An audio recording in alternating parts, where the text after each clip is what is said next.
Welcome back to Joel's Bowl. Today, we'll be making gobi parathas.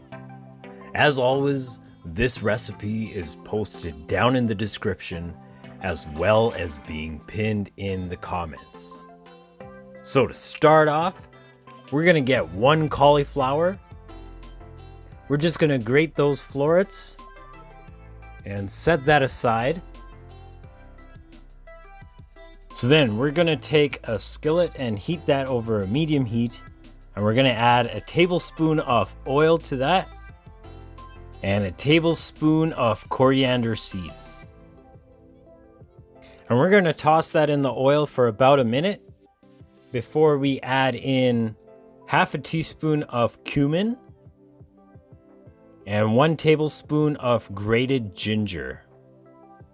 And we're gonna saute that for a couple minutes more before we add in our grated cauliflower, along which we're also gonna add 1 teaspoon of turmeric, half a teaspoon of chili powder, and half a teaspoon of dried mango or amchur powder, as well as half a teaspoon of black salt.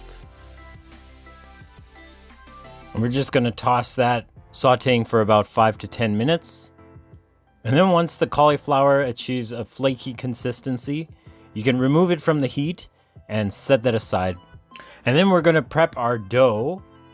So in order to make our dough, we're going to take 2 parts of whole wheat flour and 1 part corn flour.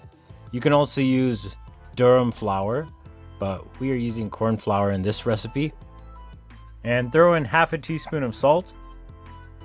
And then just drizzle a little bit of oil in there and mix it about till you form a flaky consistency. And then you just want to take some warm water and mix it in with the flour until you get a nice doughy consistency. If you add too much water, you can always add more flour, but just make sure that the consistency is nice and solid and easy to roll out and work with. So we're going to leave that dough covered for a couple hours with some saran wrap, and when we come back to it, we're going to form it into little portions to fit in our hand so that we can roll them out and make our parathas from there. So in order to make the paratha, you can take one of the dough balls and just flatten it out and take a spoonful of the cauliflower mixture and just plop that in there. And in addition to that, you can just add in some chopped cilantro and then just seal that up and roll it out. Use as much flour as you need to in order to prevent the dough from sticking to the rolling surface. Another thing is that the cauliflower can break through the dough, and that can also cause sticking. So just make sure you have enough flour down and you should be good. But again, don't be thrifty. And then once those are rolled out to a couple millimeters thick each, you can set them aside and start heating up your skillet.